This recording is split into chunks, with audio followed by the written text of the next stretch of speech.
Hello, everybody, and welcome to Redonkulous Gaming. I'm Beatster, and this is my inaugural game review. I'm excited because I get to review Golf Story on the Nintendo Switch. But before I get into the review, I want to just remind everybody, hey, make sure to visit our website at redonklousgaming.com, where we review other games as well as provide some commentary about the game industry. We'll put a link down in the notes, and we look forward to seeing you guys stop by there. Now on to the review. So why am I excited for this game? I when I grew up, I got addicted to a very simple, very unique game. Not a lot of people know about it, but it was Sid Meier's Sim Golf. That game was amazing. You had to build your own golf course. You got to actually play the course whenever you wanted, as well as maintain it. And you got to work on making that perfect golf course. You worked on each hole. You planted trees and flowers and made hazards and worked on the terrain to kind of make your perfect courses. And you were always looking to get top of the 18 holes in the world. And so that was always a fun feature for me. And it sucked a lot of hours out of my days. And I just really enjoyed it. But then I saw, I was thinking, oh, it's got a kind of some unique aspects of RPG similar to Stardew Valley, that building factor, that clearing out factor, that design, and I thought, the combination of both of those would be spectacular and make for an amazing game. So that's what I was really excited for as I started watching the videos and seeing kind of the trailers for the game, and it got me really pumped. So let's get into the gameplay. Gameplay, very intuitive and very fun controls. Your standard golf swing bar, very simple, power and accuracy. You hit it once, you get your power, you hit it again, you choose your power, you hit it one more time, you hit your accuracy. It's just like any other standard golf game out there, from your Tiger Woods to any other game that, even Mario Golf. Very straightforward, very simple, and it's one that everybody knows that's ever played a golf game in their lives. Spin control, you do have the ability to have some spin control as well as where you hit the golf ball, which can change kind of that direction that the golf ball is going to go, as well as the arc level, and a lot of precision adjustments once you get in close and you're looking to pitch or lob onto the green. So that's really nice. So that yeah, it's a nice way that they implemented that, such that you don't have to have special. Lob shots, pitch shots. You just kind of have two simple shots that help with that precision control, which is really nice. So one thing that was kind of cool and I was really looking forward to when I was reading about the game was the unique feature of adding disc golf, and realizing that ball golf is not the only golf that's out there. And so by having a disc golf opportunity, that was very interesting for the developers to do. However, the implementation of it, the controls, they were a little bit awkward and hard to manage.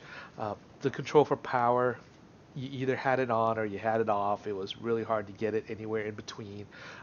You had to have like super fast reflexes just to be able to get any control on that power, and it was really tough. I found, in my opinion, just because that all in or not.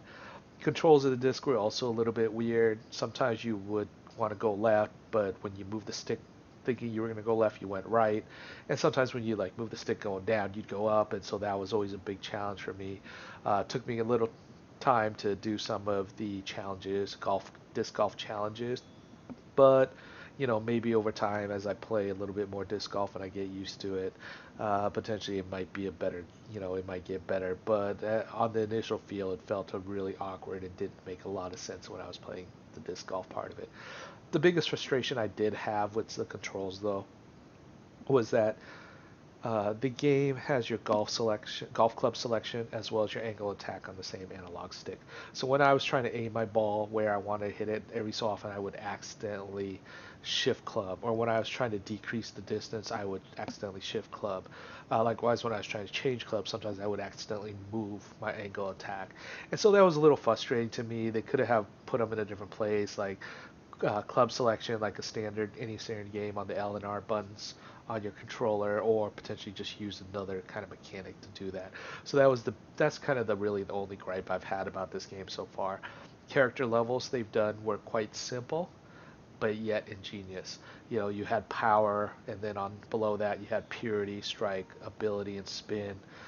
Some of those they don't make sense by the name, but pretty much they're controlling the pitch of your ball as well as your accuracy and the spin of the ball. So, but the one thing that they did that was very great about it was they made it where you couldn't just dump all your points into power, because if you did, you would see a negative effect on all your other skills and all your other stats. And so you kind of had to make that very strategic decision about where to balance your points as you gain levels, which is really nice. I think it was really nice feature that just made the game that much more strategic and added that extra level of uniqueness to the game. The story itself was a lot. It's been a lot of fun to go through. I really enjoy it. The dialogue is silly and at times quite hilarious. I found myself laughing a lot throughout the game and really addicted to it. And I really enjoyed the game. Characters are great. The developers actually created, each golf course had its own theme and had characters that matched that theme of the golf course, which made it a blast. The challenges, so they have challenges or quests, and they can be very crazy, but sometimes can be quite frustrating. But when you do complete them, you get that sense of accomplishment and satisfaction for working the puzzle out. However, there were a few times and a few challenges where I didn't even know what to do because they didn't give enough information, and I just luckily stumbled onto the solution. So, sometimes you might get frustrated just wandering around a golf course for a while trying to figure that out. Again, this is very early on in the gameplay, but it's kept me glued to the couch for hours and continue to play it since it's been released. There's just something about golf and video games that makes it so fun, but then once you add an RPG element, suddenly it becomes addicting. And I've addicted to this game. I love it to death.